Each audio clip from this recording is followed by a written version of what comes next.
ang lahat ng nagaganap ay may dahilan at may layunin. Amen. Good morning mga kapatid.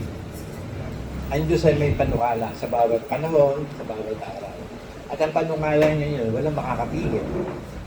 Ngayon, ang kagandahan nito mga kapatid, kahit ano mangyari sa atin, tulad ngayon, naulinigan natin, wars, rumors of wars, iniligtas na tayo ng Diyos. Sure ball na yun. Sure na ligtas tayo. Kaya kung ano na lang ang gagawin ng Diyos sa atin, siya na bahala. Wala tayong dapat ng bahala. Kasi ang message ng Panginoon, we're passed from death unto life. Hindi na tayo mamamatay. Bagamat mamatay ka, hindi ka mamamatay. Pumunta na tayo sa buhay na walang hanggan. Siniurbol yun ang Panginoong Jesus. Sabi sa John 5:24. Katotohanan sinasabi ko sa inyo, ang dumidinig ng aking salita at sumasampalataya ay may buhay na walang hanggan. Sinisigurado niya, pag sumasampalataya at sumusunod ka, may buhay na walang hanggan ka.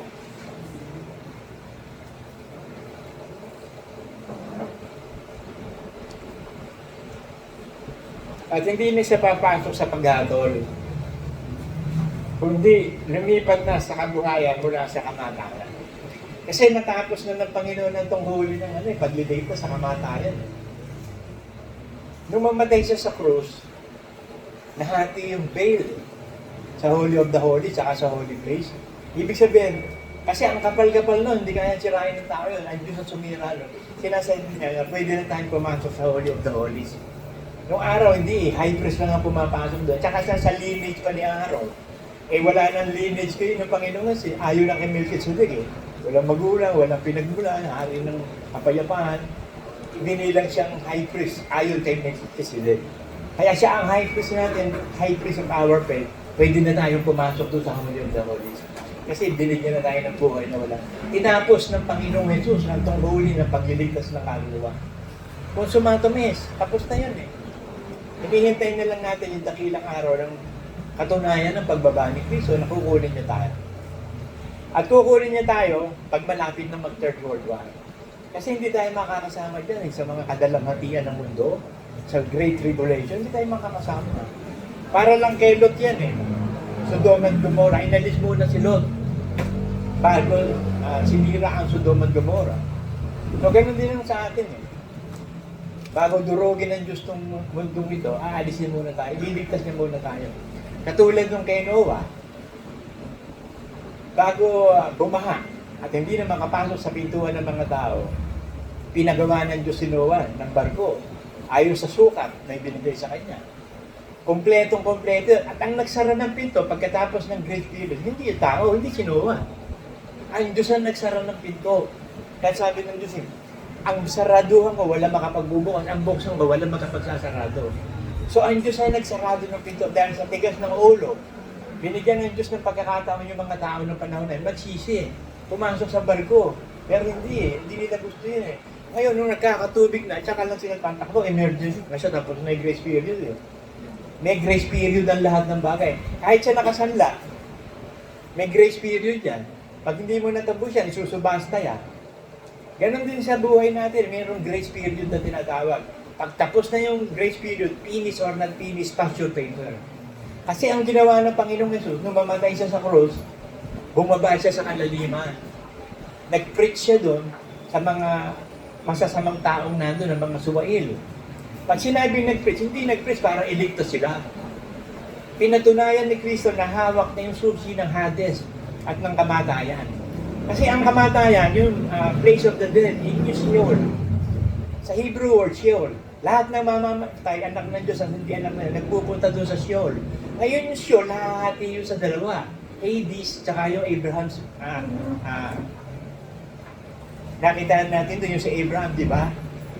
Doon, yun yung mga banal na ligtas. Temporarily doon muna. Pero nang matapos na ng Panginoong Jesus ang pagliligtas, kinuha niya yung sa Abraham's bosom ng mga anak ng Diyos, dinala sa langit, nilagay sa ilalim ng altar. Ngayon, iniwan yung Hades. Kasi ang Hades, yung tatapon yan, kasama ng kamatayan. Kasi sabi ng Revelation, wala na kamatayan, kaya ihahagis na yung kamatayan. Sabi sa Revelation 20:14.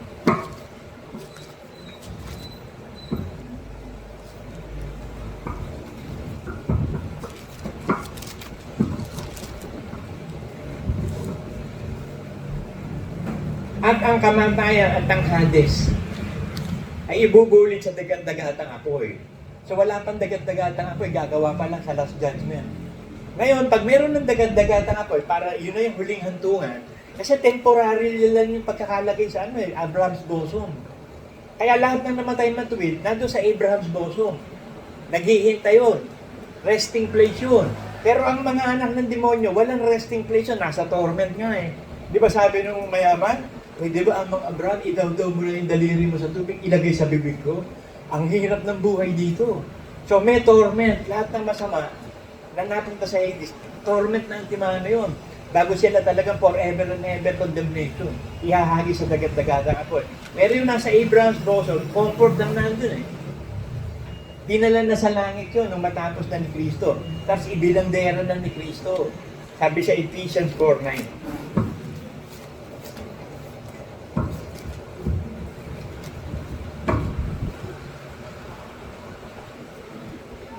Narito, umakyat siya, ano ito? Kung siya'y umakyat naman, ay mga dakong kalaliman ng lupa. Ang bumaba sa mga yon ay umakyat din naman sa kalaliman upang kanyang mapuspos ang lahat ng bagay. So mapuspos ang lahat ng bagay. Kasi nasa niya ang susi ng kamatayan at Hades. Sabi sa Revelation 1:18.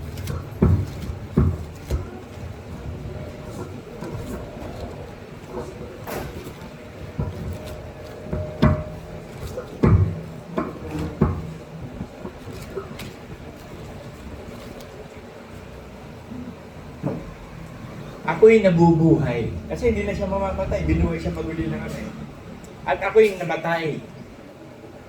At narito, ako'y nabubuhay magpakailanman. Forever and ever.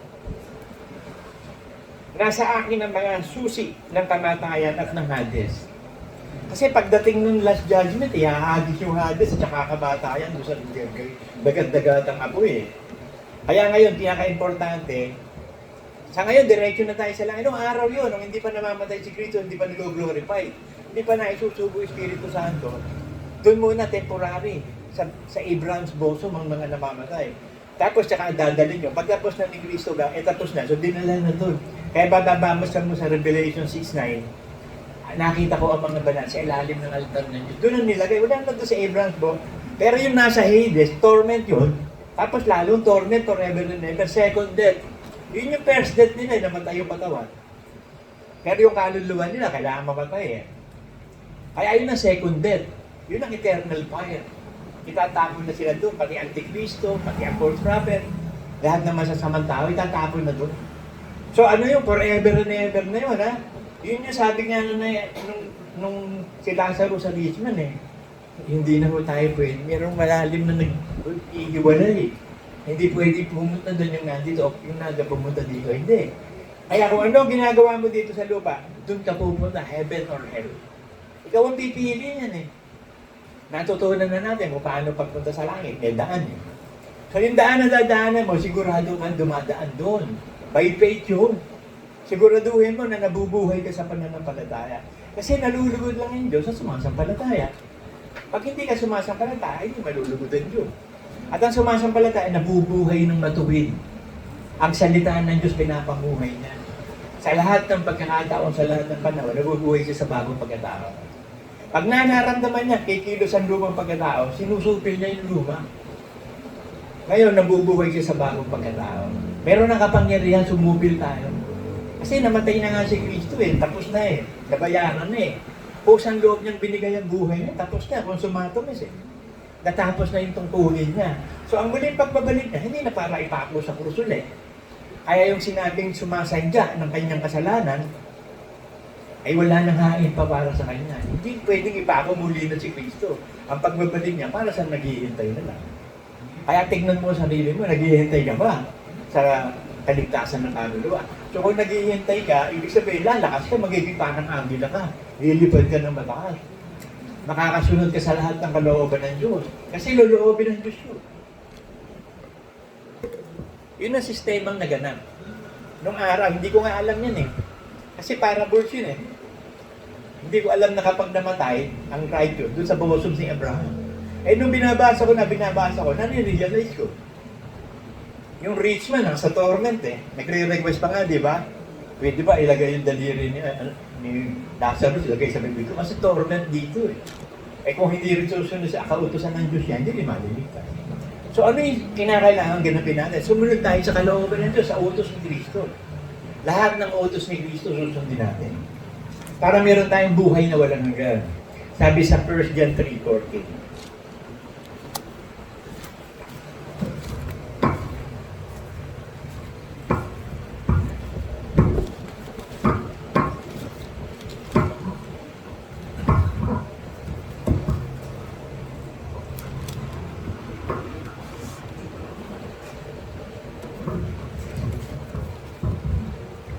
Nalalaman natin tayo nalipat na sa buhay mula sa kamatayan sapagkat tayo nagsisiibig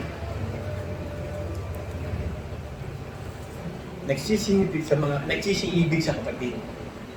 Ang hindi umiibig sa kanyang kapatid, nasa kamatayan pa. So check yourselves. Iniibig mo ba kapatid mo at ang lahat ng tao? Pag hindi mo iniibig yan, matitisod ka. Ang umiibig sa kanyang kapatid, hindi na natitisod kailanman. Pag sinabing natitis, may nakikita ka bang masama sa kanya, ayaw mo sa kanya. Nire-reject mo siya. Hindi. Kailangan tanggapin mo ng buo. Malalaman nila kayo mga alagad ko kung kayo nagmamahalan. At ang pag-iibigan natin, walang bahidugis na pag-iibigan. Walang hypocrisy. Talaga nagmamahalan tayo through the Word of God.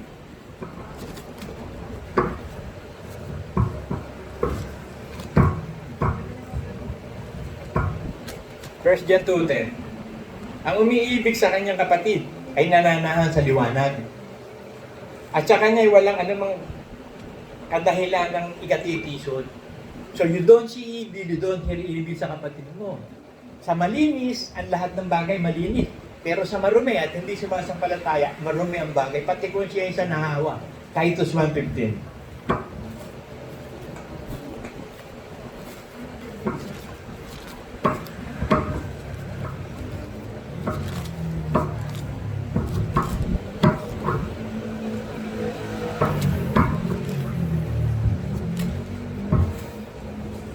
Titus 1:15. Sa malinis, ang lahat ng bagay ay malinis. Kasi bago ka nang nilalang eh. So dapat malinis na isip mo, malinis ka na, ang budi mo malinis. Lahat ng bagay sa'yo malinis ba na? Bakit? Bago ka nilalang eh. Binigyan ka ng bagong pagkatao. So lahat ng bagay sa'yo malinis kung tunay na anak ka ng Diyos. Walang marumi. You don't see evil, you don't hear evil. Kahit makakita ka ng evil, makarinig ka, yun lang. Ipinagpe-pray mo lang gumagawa nun, pero hindi ka natitisod kailanman. Sa malinis, ang lahat ng bagay ay malinis. Dadapasan sa nangahawa at di nagsisisampalataya ay walang anumang malinis. Tingnan yung mga unbeliever. Kahit anong buti gawin nyo sa kanila, meron silang sasabihin sa iyo masama. Hindi pwedeng hindi sila magsasalita sa iyo. Bakit? Marumi nga ang konsyensya at isip eh. Hindi sila mananampalataya. Pero kapag mananampalataya na, may pag-ibig na ng Diyos. Sabi ni Kristo, I'm giving you a new command. Love one another as I love you. Ang gagawin mong pag-ibig sa kapatid, yung pag-ibig ni Kristo. Paano ba umibig si Kristo? Binigay ng kanyang buhay sa kanyang kapatid. So yun, ibibigay mo buhay mo sa kapatid. Buhay ang ibibigay mo, hindi lang pera, hindi lang panahon, hindi oras. Buhay. Ayun ang pinakamatindi doon. Buhay mo ibibigay mo sa kapatid. So, doon nalalaman na tunay ka talagang Kristiyan. Doon mga alagad talaga tayo. Nagmamahalan talaga tayo.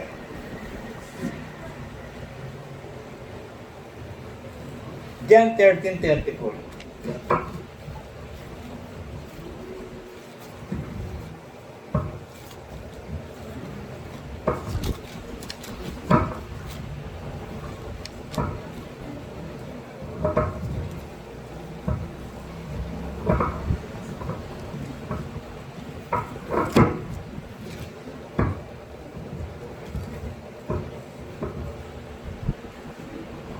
Isang bagong utos ang sa inyo ibinibigay ko.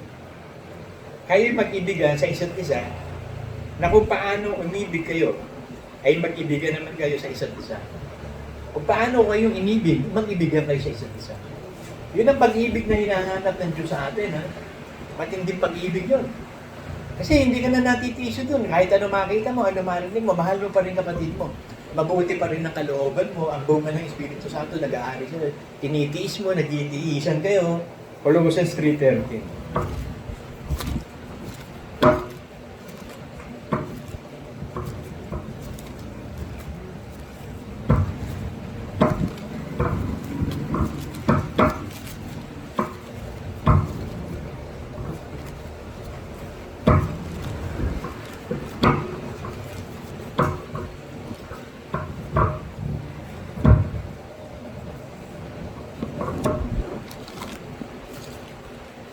Magtiisan kayo sa isa't isa. Sa ano ibig sabihin ng magtiisan sa isa't isa? Titiisin mo siya. Kahit hindi siya katiis-tiis, kahit nakakabuisit. Hindi ka mabuisit, titiisin mo. Magtiisan nga kayo sa isa't isa. Magpatawaran kayo sa isa't isa. Na kung paanong sino man ay may sumbong laban sa kanino man, kung paano pinatawad kayo ng Panginoon, gayon din kayo magpatawaran. Kasi pag hindi mo pinatawad ng kapatid mo o ibang tao, hindi ka patatawarin ng Ama. Sabi, hindi magpatawad ng kasalanan ng iba, hindi mo patatawarin. O pagpunta ka rin sa impyerno, no? Kaya kinakailangan maging tunay na Kristiyano tayo. Kasi may buhay na walang hanggan na, tapos na eh. Inilipat na nga ng Panginoon Jesus lahat ng righteous doon sa sa heaven eh. Iniwan yung Hades, ipinipreserve yun. Sa last judgment, katulad ng mga anghel, nilagay sa kalaliman, nakapreserve para sa last judgment. 2 Peter 2:4.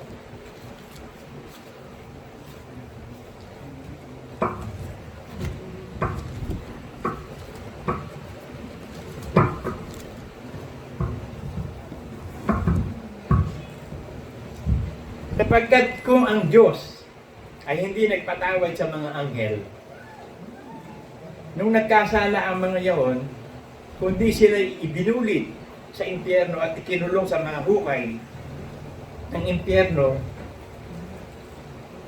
upang sila ihanda sa paghuhukom. So nakapreserve ang mga fallen angels na ikinulong dun sa bottomless pit para sa last judgment. Iba yun sa Hades. Ang Hades, ang nandun masasamang tao. Mga espiritong suwail na tao. Pero doon sa Tartaros, nandun yung fallen angels na nakapreserve para sa last judgment. Ngayon yung mga anak ng Diyos, dinala na doon sa langit. Sabi sa Revelation 6:9.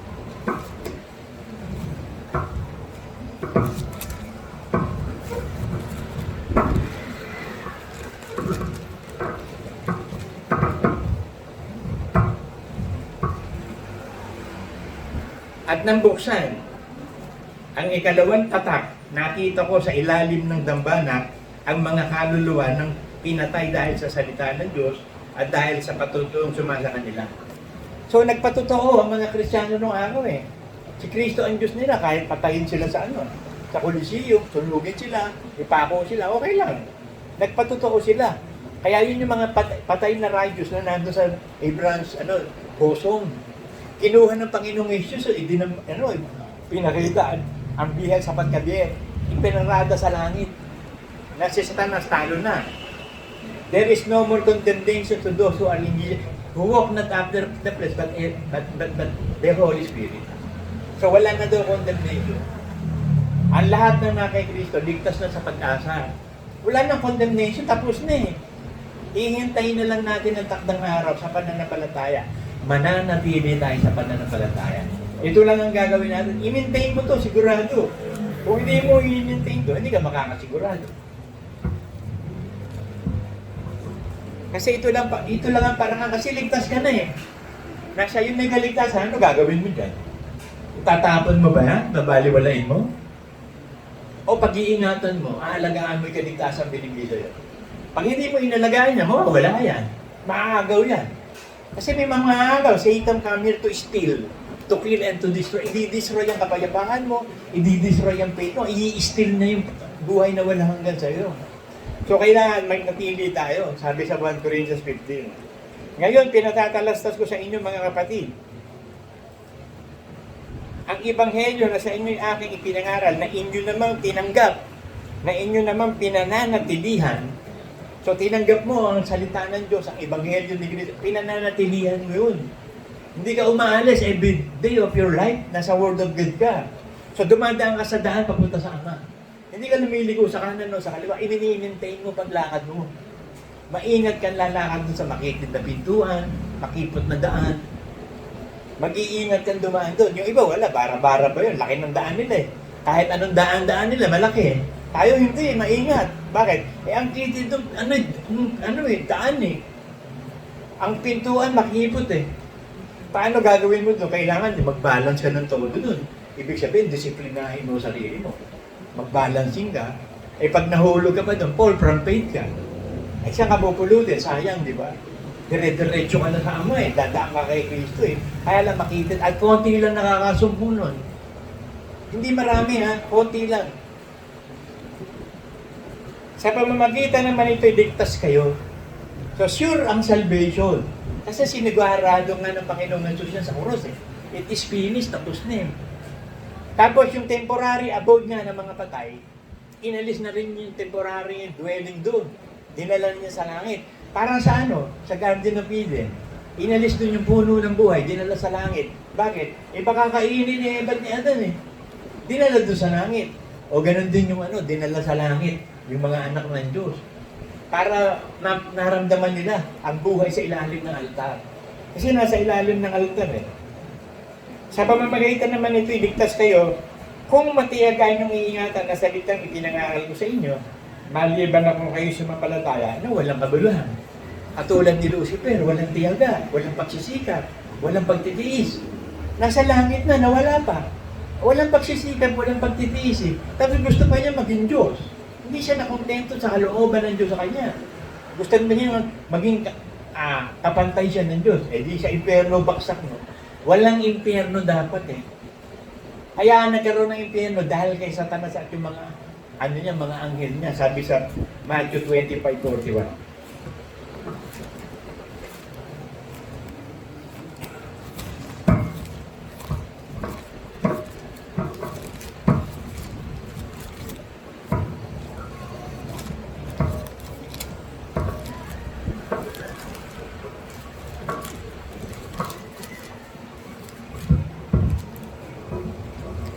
Kung magkagayon, sasabihin naman niya sa mga nasa kaliwa,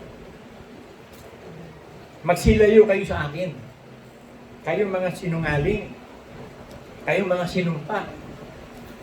Napasa apoy na hanggang walang hanggan na inihanda sa Diablo at sa kanyang mga anghel. So, kanino inihanda? Sa Diablo at sa kanyang mga anghel. Inihanda, hindi gusto ng Diyos na ihanda ang impyerno sa mga tao. Ang gusto niya, makakasama niya ito sa kanyang bahay sa New Jerusalem. Yun ang plano ng Ama. Makakasama ang nilikha niya tao forever and ever doon sa langit. Hindi niya plano yun. Kaso may free will. Pinili niya na yun. Kaya sabi niya, hayaan niyo sila. Mga bulag na tagapagturo, bulag na taga-akay, bulag na tinuturo. Kapa sila mahuhulog sa ditch o sa balon. Hayaan niyo sila. Kaya ang Diyos, hindi nakikialam sa buhay ng unbeliever. Bahala ka, gusto mong gawin yan eh. Aanihin mo yung ginawa mo. Pero tayo mga anak ng Diyos, protektado tayo all the way through. Pag may mangyayari masama sa iyo, nagsusubo ang Diyos ng mangyayari. Tingnan niyo sa mga experience niyo sa buhay. Parang mahuhulog ka na, parang dadapa ka na, pero hindi ka nadapa. Ako madalas ako dyan eh. Yung parang babagok na yung ulo ko, hihiga. Naginihintay ko na lang yung balabag. Biglang hindi ako mababalabag.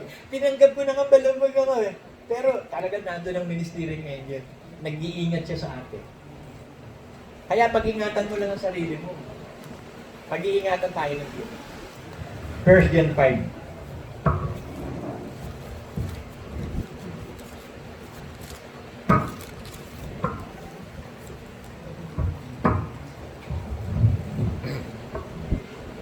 Nalalaman natin na sino mang ipinanganak ng Diyos ay hindi nagkakasala. So, hindi nagkakasala yung bagong pagkatao nasa iyo. Perfect yun. Perfect na tayo. Ba't naging perfect? Kasi yung bagong pagkatao mo, perfect. Yung luma, imperfect yun. Basura yun eh. Kaya nga, ididi na yun. Kaya ipinako sa krus yun. Useless yun eh. Ipinako sa krus. Ngayon, yung bagong pagkatao mo, perfect yun. Hindi nagkakasala. Pag hindi ka nagkakasala, ibig sabihin, hinahayaan mo bagong pagkatao maghari sa iyo. Pero pag nagkakasala ka, hinahayaan mo yung luma magani sa'yo. Kasi malalaman mo yun sa bunga. Makikilala mo sila sa kanilang bunga. Paano mo makikilala puno? Ay, tingnan mo yung bunga. Ano ba yung pinamumuhay nitong taon? Kaya nga, mga kapitbahay ko dito, pinupuntahan ako, yung daw mga anak nila, kunin ko, dalhin dito. Sabi ko, hindi ko kayang gawin yung Diyos ang gumagawa noon. Hindi ko lang talaga masabing, unahin niyo muna sarili niyo. Akala niyo, sino kayo manlilinis eh. Ang anak niyo lang ang gustong iligtas kayo, ayaw niyo. Nalalaman natin na tayo sa Diyos at ang buong sanlibutan ay nakahilig sa masama.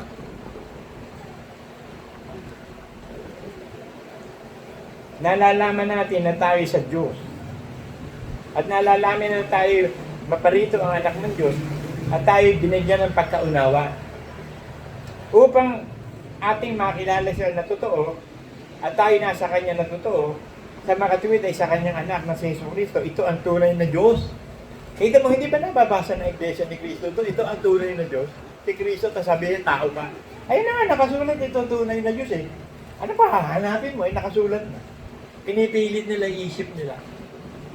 Parang si Lucifer, pinipilit na isip niya, hindi isip ng Diyos. Yung gusto niya. Kaya ikaw, kung gusto mo pa rin na pinananatili mo siya, pupunta ka impyerno. Kaya sabi, if anyone wishes to follow me, let him deny himself. Take up the cross and follow me. So makakasunod ka lang sa Diyos kung i-deny mo yung dati mong pagkatao. Tapos bubuhatin mo yung krus. At ang krus, aral ni Kristo. Makakalakad ka sa daan papunta sa langit. Mabubuhay ka sa kabanalan. Kasi hindi nga nagkakasala yung bagong pagkatao eh. At hindi siya nagagalaw ng masama. Kasi nag-iingat siya sa kanyang sarili. Kaya nga, attentive tayo. Kasi araw-araw gusto ni Satanas magkasala tayo. Ngayon, attentive ka rin sa kanya. Kasi laging nasa temptation. Sigur-segundo, nagbibigay ng temptation yan. Sigur-segundo, nagme-message siya sa utak mo. Ayun guys, pag nag-message siya, hindi mo maano eh. Nag-message na pala, hindi mo alam eh. Pero si Satanas, mayat-maya nagme-message siya. Hindi nyo napapansin, minsan may dala kang kutsilyo. Sabihin ni Satanas, saksak mo na yan sa dibdib mo. Marinig mo sa utak mo, isaksak mo sa dibdib mo. Tapos pag nandun ka sa mataas na lugar, sabihin si Satanas, tumalong ka na. Ang bilis ng isip ni Satanas. Mga evil thoughts, ang bilis ng flashing thoughts. Ngayon, kung sanay ka ng kumontrol sa mga thoughts, hindi mo magagawa ang dapat gawin. Kasi, control the mind, you control the thought, you control the body. Para makontrol mo yung body, makontrol mo yung thoughts, yung mind. Kailangan magsanay. Nagsanay ka. Makipagbata ka na mabuting pakipagbata ng pananampalataya. Masanay ka sa kabanalan. Kasi wala tayong gagawin dito sa lupa. Ano ba gagawin natin dito? Maghihintay. Ngayon sa paghihintay mo, doon ang delikado. Sa paghihintay mo, naiinip ka kung ano ginagawa mo. Lalo ako, napaka-maiinipin ko. Kaya nag-iisip na lang ako ng gagawin ko na hindi ako maiinip. Ibiruin mo, wala kang trabaho, nandito ka lang sa bahay. Pag naglalakad, hindi ka naman makalakad sa labas. Minsan mainit, minsan may problema. Umiikot lang ako doon sa lamesa. Isang ikot every 30 minutes. Pero kahapon, nakapaglakad ako na marami sa Megamon. Nagpunta kami dito, nag-clear kami. Ang haba ng nilakad ko doon, ang ganda ng pakiramdam ko. Kailangan kasi talagang lakad ng lakad. Kasi pag tumatanda ka na, kailangan lakad ng lakad. Mag-ehersisyo ka. Gaganda yung takbo ng isip mo, alusugan mo. Gaganda pananaw mo. Kasi dumadalo yung dugo sa utak mo maakyat eh. Bakit? Gumagalaw ka eh. Pag hindi ka gumagalaw, magkaka-diabetes ka, magkaka-high blood ka. Kung ano isipin mo masama. Kaya be still and see the salvation of the Lord. Manatili lang tayong payapa sa ating buhay. At ligtas na tayo mga kapatid. Sinigurado ng Panginoong Yesus yan, ligtas kayo. By hope. Kasi kung sasabihin ligtas na kayo hindi by hope, mag-aabuso ka. Para hindi ka mag-abuso, by hope ka lang. So titingin tayo doon sa pag-asa tulad ni Moses. Tumingin siya doon sa pag-asa. Sabi sa Hebrews 11.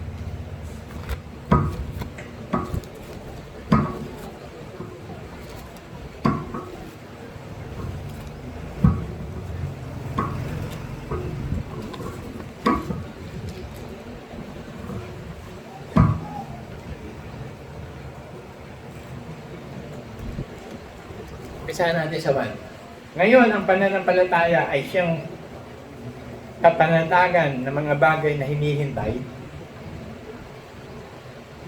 Ang katunayan ng bagay na hindi nakikita. Sapagkat sa pamamagitan nito, ang mga matanda ay sinaksihan.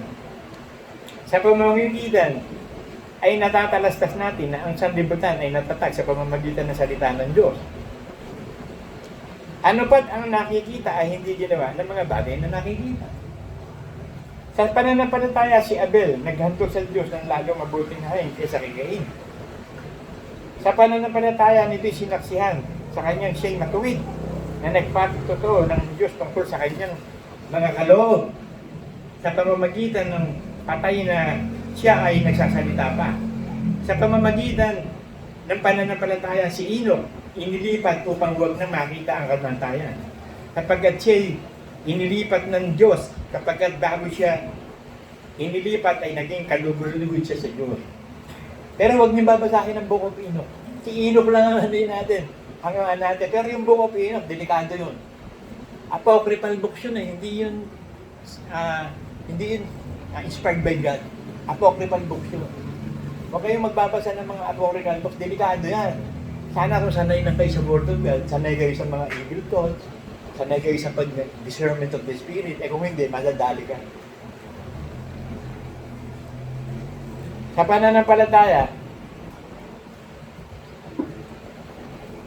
pananampalataya, si Abraham na tawagin na tumalima upang pagtanggapin. Yumangon at hindi na. Ang gulo ng Bible ko. Ang gulo ko rin.